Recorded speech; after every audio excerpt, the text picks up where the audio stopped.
Hello students, welcome once again a video lecture series conducted by Krishna Mahavidyalay Retriputra. In today's lecture, we discussing about the third type of polymerization, Teflon.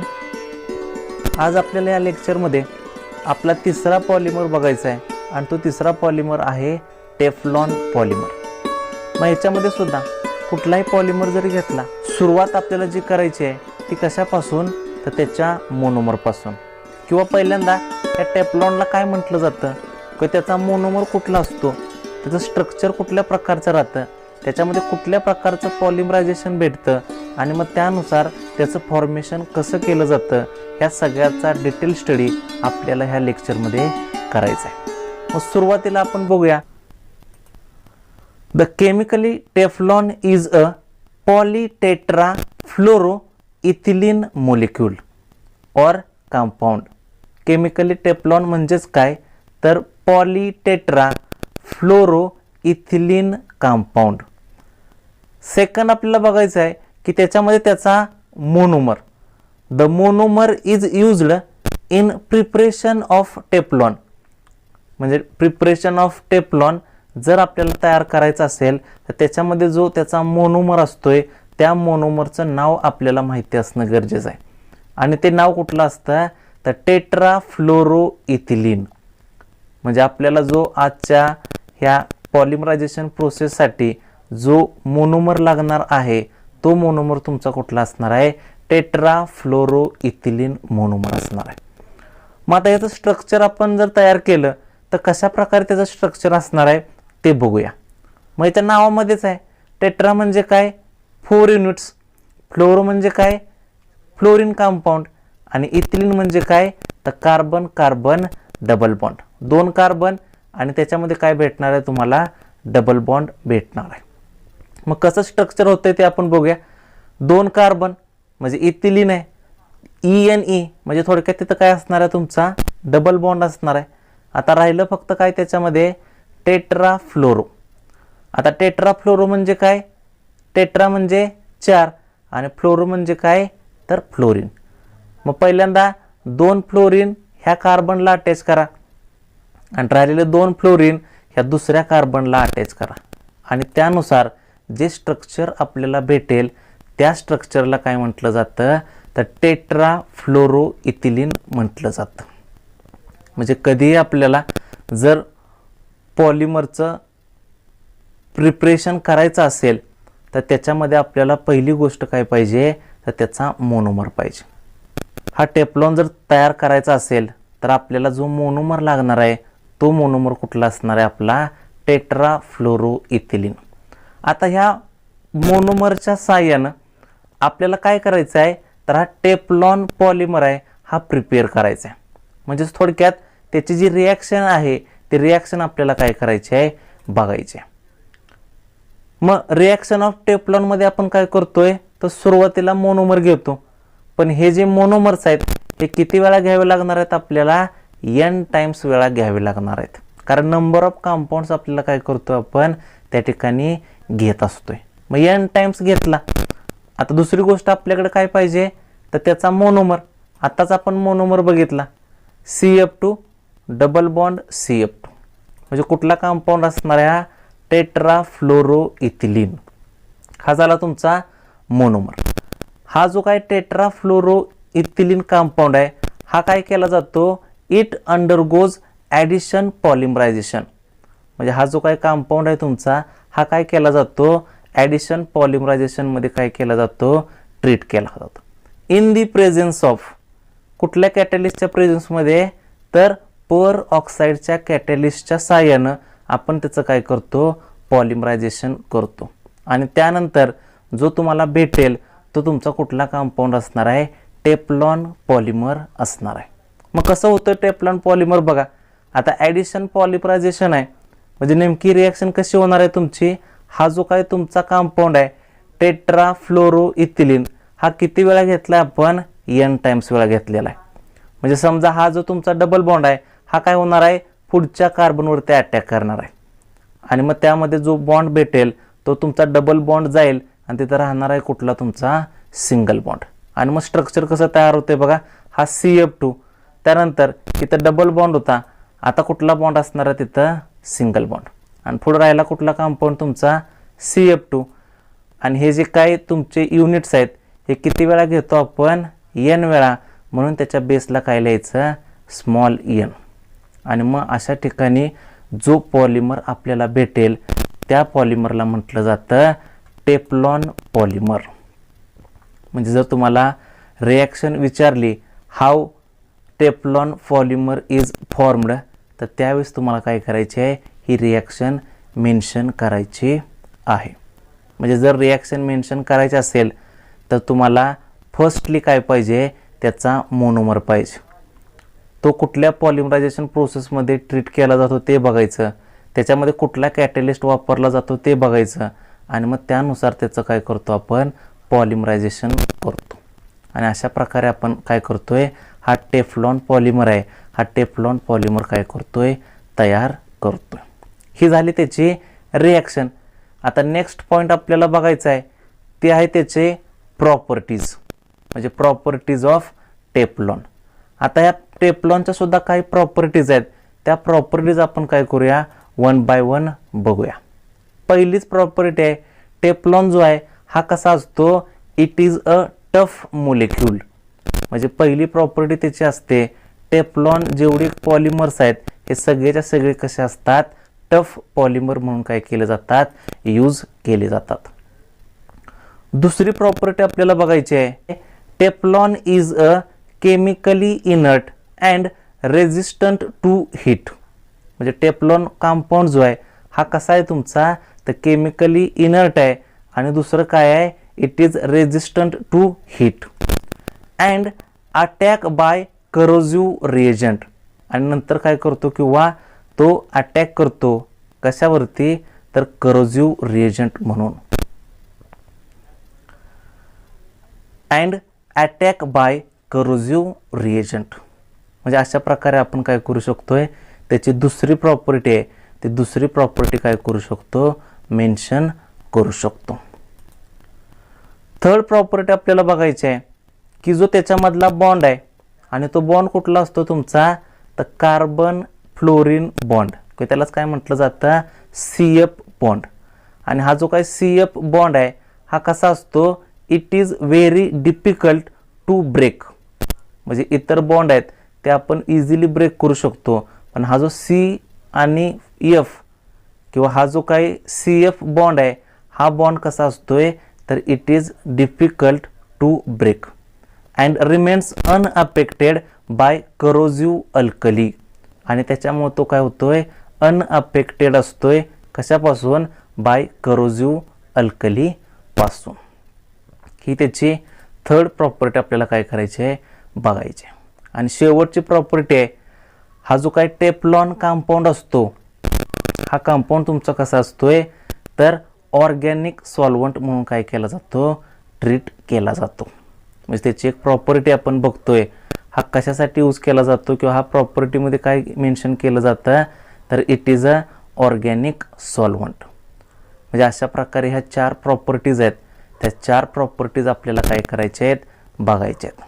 पहिली property आहे त्याच्यामध्ये, हा जो काय Teflon compound आहे हा कसा असतो, टफ.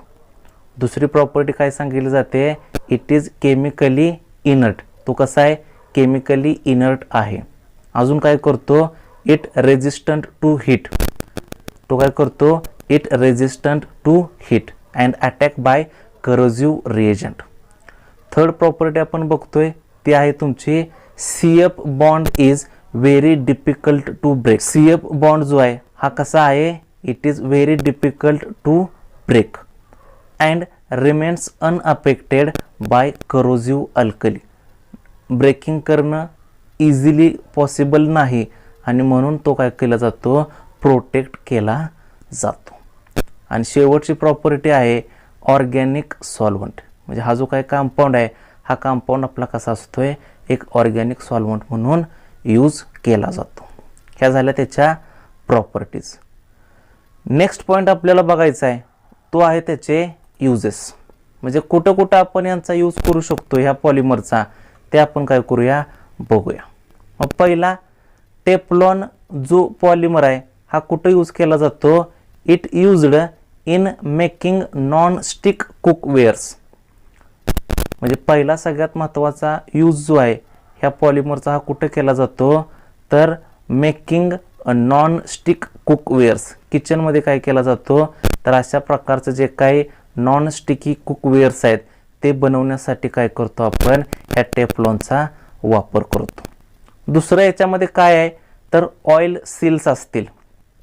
म्हणजे आपण हे जे काही डायग्राम आपल्याला दिसते किंवा जो पिक्चर दिसतोय ह्याच्यामध्ये तुम्हाला लक्षात येईल हे अशा प्रकारचं एक सील असतं की त्याला काय म्हटलं जातं? ऑइल सील म्हटलं जातं. किंवा गॅस्केट्स असतात की त्याच्यामध्ये सुद्धा काय केलं जातो? हा पॉलिमर यूज केला जातो. अशा प्रकारे त्यांचे जे काही यूजेस आहेत ते यूजेस तुम्हाला काय करायचे आहेत? मेन्शन करायचे आहेत. म्हणजे कुठं कुठं आपण त्याचा यूज करू शकतोय? तर पहिली गोष्ट म्हणजे कुठं? In making non stick cookwares. दुसरं कशासाठी? ऑइल सीलसाठी. आणि तिसरं कशासाठी? गॅस किट्ससाठी. अशा प्रकारे आपण काय करतोय? हा जो काही पॉलिमर आहे टेफ्लॉन पॉलिमर तो आपल्याला काय करायचा आहे? बघायचा आहे.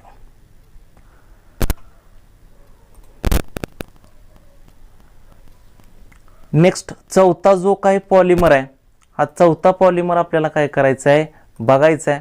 आणि हा चौथा पॉलिमर असतो पॉलीॲक्रिलोनायट्राइल. म्हणजे हा सुद्धा जो पॉलिमर आहे हा काय केला जातो? ॲडिशन पॉलिमरायझेशनमध्ये काय केला जातो? कन्क्लूड केला जातो. किंवा आतापर्यंत जे पॉलिमर्स आपण बघतोय हे 4 पॉलिमर्स हे मेनली कुठले पॉलिमर्स आहेत? तर ॲडिशन पॉलिमर्स त्यांना म्हटलं जातं. मग हा जो काय आपला चौथा टाईप आहे हा चौथा टाईप कुठला आहे तुमचा? तर पॉलीॲक्रिलोनायट्राइल. म्हणजे हा जो तुमचा कंपाऊंड आहे पॉलिमर आहे ह्या पॉलिमरला काय म्हटलं जातं? तर पॉलीॲक्रिलोनायट्राइल. किंवा इन शॉर्ट त्याला काय म्हटलं जातं? PAN. PAN म्हणजे काय? P म्हणजे काय? पॉली. A म्हणजे काय? ॲक्रिलो. आणि N म्हणजे काय? नायट्राइल. म्हणजे पॉलीॲक्रिलोनायट्राइल म्हणजेच जो पॉलिमर आहे त्याला काय म्हटलं जातं? PAN म्हटलं जातं. किंवा त्याचं दुसरं एक नाव आहे त्याला म्हटलं जातं ऑर्लॉन पॉलिमर. आता सेम जसं आपण लास्ट बघितलं पॉलिमर्स फॉर्मेशनच्या वेळेस की सुरुवात करताना आपल्याला काय पाहिजे? की त्याचा मोनोमर पाहिजे. जर आपल्याला याचा मोनोमर बघायचा असेल तर याचा मोनोमर जो आहे तो त्याच्या नावामध्येच आहे.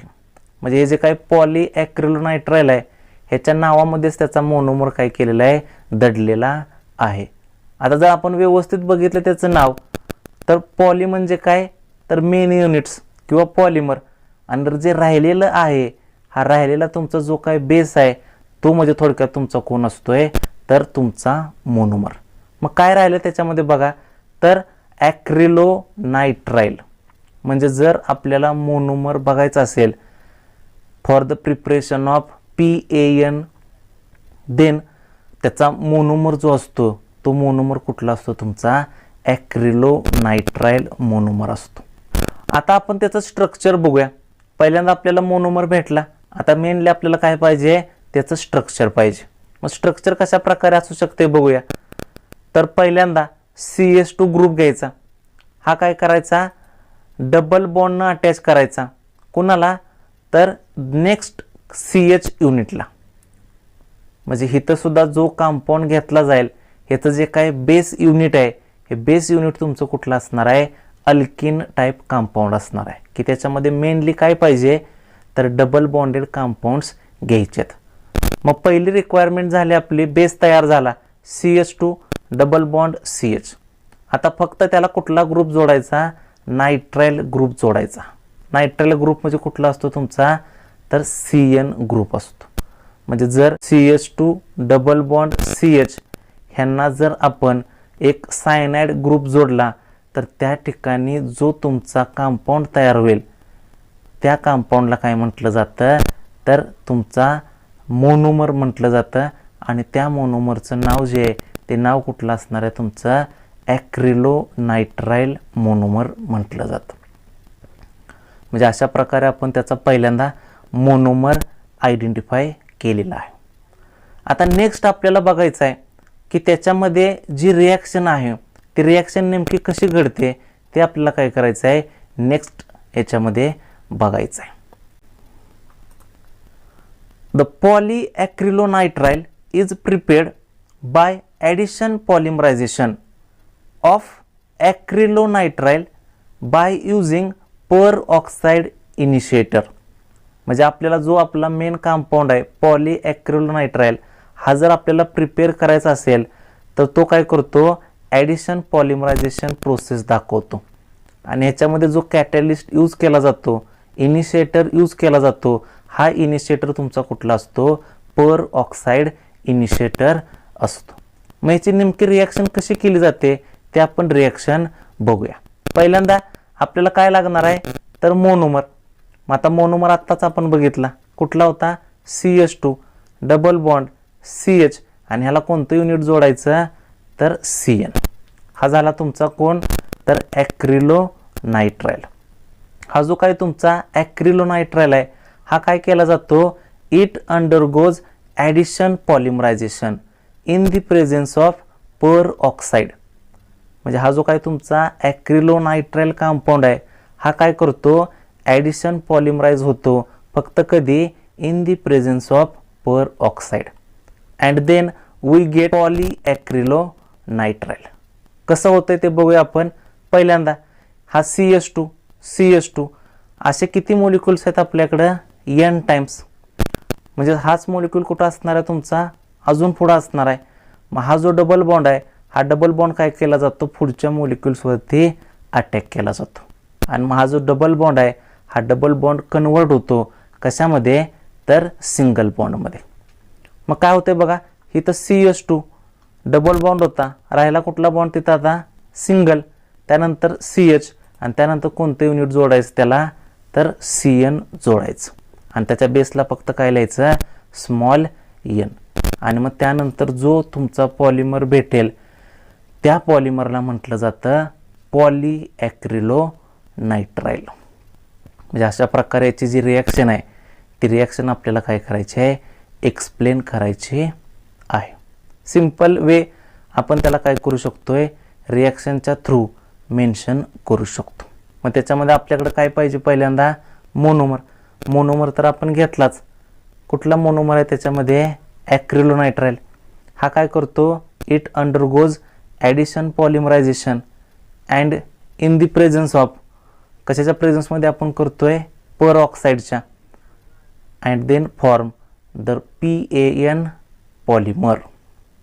त्यालाच काय म्हटलं जातं पॉलीॲक्रिलोनायट्राइल. पॉलीॲक्रिलोनायट्राइल रिझेंबल्स wool and it is used as wool substitute and for making orlon or acrylon. म्हणजे जे काय ऊल आहेत त्याच्या फॉर्मेशन थ्रू आपण काय करू शकतोय तर ऑर्लॉन तयार करू शकतोय किंवा ॲक्रिलन तयार करू शकतो. म्हणजे आपण याच्यामध्ये जे पिक्चर आहे ह्याच्यामध्ये आपण बघू शकतोय की हे जे काय ऊल आहे ह्याच्या मदतीने आपण काय करू शकतो तर ऑर्लॉन तयार करू शकतो. अशा प्रकारे हा जो काय पॉलीॲक्रिलोनायट्राइल आहे ह्याचे युजेस आपल्याला काय करायचे आहेत बघायचे आहेत. नेक्स्ट आपल्याला फिफ्थ पॉलिमर बघायचा आहे आणि तो फिफ्थ पॉलिमर असतो पॉलीअमाइड पॉलिमर. म्हणजे आतापर्यंत जे बघितले आपण ते पॉलिमर्स जनरली काय केले जातात तर ॲडिशन पॉलिमरायझेशन प्रोसेसमध्ये इन्क्लूड केले जातात. पण हा जो काही पॉलिमर आहे हा कशामध्ये इन्क्लूड केला जातो तर कंडेन्सेशन पॉलिमरायझेशन प्रोसेसमध्ये इन्क्लूड केला जातो. आता याच्यामध्ये जर बघितलं आपण तर हा जो काही पॉलीअमाइड पॉलिमर आहे हा पॉलीअमाइड पॉलिमर म्हणजे नेमका कोणता ते आपल्याला पहिल्यांदा काय करायचं आहे मेन्शन करायचं आहे. मग polyamide polymers are generally known as nylons. म्हणजे जेवढे नायलॉन कंपाऊंड्स असतील त्या कंपाऊंडचं जे पॉलिमर असतो त्या पॉलिमरला काय म्हटलं जातं पॉलीअमाइड म्हटलं जातं. म्हणजे जर पॉलीअमाइड पॉलिमर बघायचे असतील तर मेनली जो पॉलिमर आपण प्रेफर करतो तो तुमचा कुठला असतो तर नायलॉन पॉलिमर असतो. आता ह्या नायलॉन पॉलिमर फॉर्मेशनच्या अगोदर हा जो काही पॉलिमर आहे ह्या पॉलिमरमध्ये कुठल्या प्रकारचं रिप्रेझेंटेशन किंवा कुठल्या प्रकारचं बॉन्ड नेचर असेल ते आपल्याला काय करायचं आहे बघायचं आहे. मग जेवढे जेवढे पॉलिमर्स आहेत जेवढे पॉलीअमाइड पॉलिमर्स आहेत त्याच्यामध्ये जो बॉन्ड असतो हा बॉन्ड जनरली कुठला असतो तुमचा तर CONH ग्रुप. म्हणजे जर त्या ठिकाणी CONH बॉन्ड असेल किंवा ग्रुप असेल तर तो ग्रुप काय इंडिकेट करतो तर हा जो काही कंपाऊंड आहे हा कंपाऊंड तुमचा कुठला असणार आहे पॉलीअमाइड कंपाऊंड असणार आहे. त्यामुळे फक्त लक्षात ठेवायचं ज्या ज्या वेळेस तुमच्याकडं जो कंपाऊंड येईल आणि तो कंपाऊंड CONH ग्रुपनं अटॅच केलेला असेल असे सगळेच्या सगळे कंपाऊंड्स आहेत सगळेच्या सगळे युनिट्स आहेत हे सगळे युनिट्स तुमचे कुठले असतात तर पॉलीअमाइड पॉलिमरचे असतात. मग हा जो काही पॉलीअमाइड कंपाऊंड आहे हा पॉलीअमाइड कंपाऊंड आपण काय करूया एक्सप्लेन करूया. Nylon is the generic name of the synthetic linear polyamide. म्हणजे नायलॉन म्हणजेच नेमकं काय तर एक synthetic linear polyamide compound which are obtained by condensation polymerisation. आत्ताच आपण बघितला हा जो काय पॉलीअमाइड कंपाऊंड आहे हा कधी भेटतो तुम्हाला कुठं ऑब्टेन होतो तर बाय कंडेन्सेशन पॉलिमरायझेशनमध्ये ऑब्टेन होतो. पण नेमकं याच्यामध्ये कुठं ऑब्टेन केला जातो तर in between डायकार्बोक्झिलिक acid and diamine. म्हणजे डायकार्बोक्झिलिक ॲसिड अँड डायअमाइन ह्याच्यामध्ये जर तुम्ही कंडेन्सेशन पॉलिमरायझेशन केलं तर तुम्हाला त्या ठिकाणी काय भेटणार आहे तर सिंथेटिक लिनियर पॉलिमर आहे. हा सिंथेटिक लिनियर पॉलिमर काय होतो भेटला जातो. नेक्स्ट आपल्याला बघायचा आहे तो आहे आपल्याला सगळ्यात महत्त्वाचा पॉलिमर ह्या पॉलीअमाइड्स मधला आणि तो आहे नायलॉन 6,6 पॉलिमर. बऱ्याच वेळा या पॉलिमर्सवरती तुम्हाला 2 किंवा 3 मार्क्ससाठी क्वेश्चन्स विचारलेले आहेत. पॉलिमर केमिस्ट्रीमध्ये हा सगळ्यात महत्त्वाचा पॉईंट आपण याला काय करू शकतोय म्हणू शकतो. ह्या पॉलीअमाइड्समध्ये हे 2 कंपाऊंड्स आहेत नायलॉन कंपाऊंड्स. हे 2 कंपाऊंड्स नेहमी काय केले जातात तुम्हाला परीक्षेसाठी विचारले जातात. मग आपण पहिला पॉलिमर बघूया त्याच्यामधला आणि तो पहिला पॉलिमर आहे नायलॉन 6,6 पॉलिमर. आता हा जो काही नायलॉन 6,6 पॉलिमर आहे हा जर आपल्याला बघायचा असेल तर त्याच्यामध्ये नेहमीप्रमाणेच पहिल्यांदा काय पाहिजे आपल्याला मोनोमर. फक्त हे जे काही पॉलिमर्स आहेत हा जो काही पॉलीअमाइड कंपाऊंड आहे हा पॉलीअमाइड कंपाऊंड मी पहिल्यांदा सांगितलं हा कोणत्या पॉलिमरायझेशनमध्ये येतो कंडेन्सेशन पॉलिमरायझेशनमध्ये येतो. आत्तापर्यंत जे बघितले आपण 4 पॉलिमर्स ते सगळेच्या सगळे कुठले होते तुमच्या ॲडिशन पॉलिमरायझेशन प्रोसेसमधले होतात. आता ॲडिशन पॉलिमरायझेशन आणि कंडेन्सेशन पॉलिमरायझेशन ह्या दोघांमधला फरक पहिल्यांदा लक्षात घ्या. ॲडिशन पॉलिमरायझेशन म्हणजे काय तर त्या ठिकाणी फक्त काय केलं जातो एकच कंपाऊंड त्या ठिकाणी काय करायचा पॉलिमराइज करायचा. पण कंडेन्सेशनमध्ये काय केलं जातं तर जे मोनोमर्स आहेत हे मोनोमर्स कसे असतात तर 2 or more. इथं जे मोनोमर्स आपण वापरेन हे मोनोमर्स किती असतात तुमचे 2 किंवा 2 पेक्षा जास्त. आणि ज्यावेळेस या दोघांचं आपण ॲडिशन कराल ज्यावेळेस या दोघांना कंबाईन कराल मिक्स कराल त्यावेळेस ह्याच्यातून काय बाहेर पडला पाहिजे तर एनी स्मॉल मोलिक्यूल बाहेर पडला पाहिजे ॲज अ बाय प्रोडक्ट म्हणून. आणि जर असा पॉलिमरायझेशन प्रोसेस तुमच्याकडे असतील तर त्या पॉलिमरायझेशन प्रोसेसला म्हटलं जातं कंडेन्सेशन पॉलिमरायझेशन. मग हे जे काही तुमचे पॉलीअमाइड्स आहेत हे मेनली तुमचे कुठले असतात तर कंडेन्सेशन पॉलिमरायझेशनमध्ये कन्क्लूड केले जातात. मग आपण पहिल्यांदा बघूया याचा मोनोमर. आता 2 मोनोमर्स असणार आहेत. पहिला आहे तो तुमचा कुठला असतो ॲडिपिक ॲसिड आणि दुसरा कुठला असतो तुमचा तर हेक्झामिथिलीन डायअमाइन. म्हणजे तुम्हाला ह्या ठिकाणी जर नायलॉन 6,6 पॉलिमर ऑब्टेन करायचं असेल तर त्याच्यामध्ये जो मोनोमर आहे ते मोनोमर आपल्याला माहिती असणं गरजेचं आहे. मग त्याच्यामध्ये किती मोनोमर्स असणार आहेत तर 2 मोनोमर्स असणार आहेत. पहिला मोनोमर कुठला असणार आहे तुमचा ॲडिपिक ॲसिड आणि दुसरा कुठला असणार आहे तर हेक्झामिथिलीन डायआमाइन.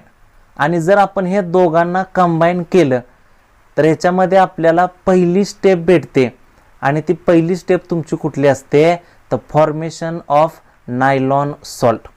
म्हणजे जर आपण याचं मेकॅनिझम बघितलं, रिॲक्शन बघितली तर त्या रिॲक्शनमध्ये आपल्याला फर्स्ट स्टेप भेटणार आहे आणि ती पहिली स्टेप तुमची कुठली असते तर formation of nylon salt.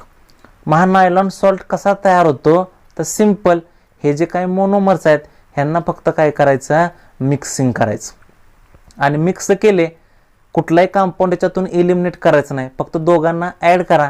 Add केलं की तुम्हाला भेटणारा जो कंपाऊंड असेल तो कंपाऊंड तुमचा कुठला असणार आहे नायलॉन सॉल्ट असणार आहे.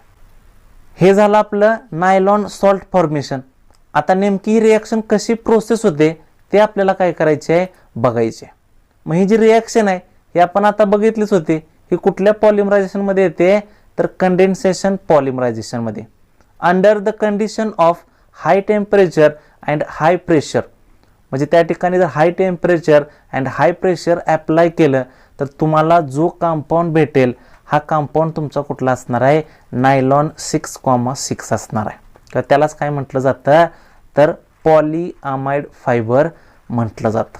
म्हणजे ज्यावेळेस आपले जे काही मोनोमर्स आहेत हे मोनोमर्स जर आपण कंडेन्सेशन पॉलिमरायझेशनमध्ये त्याला मेन्शन केलं तर तुम्हाला जो भेटणारा कंपाऊंड आहे तो कंपाऊंड तुमचा कुठला असतो पॉलीआमाइड कंपाऊंड असतो, की त्यालाच काय म्हटलं जातं नायलॉन 6,6 म्हटलं जातं. मग आता पहिल्यांदा आपल्याला काय पाहिजे तर या 2 पॉलिमरची रिॲक्शन आपल्याला काय करायची आहे बघायची आहे. ही रिॲक्शन आपण नेक्स्ट लेक्चरला पाहूया.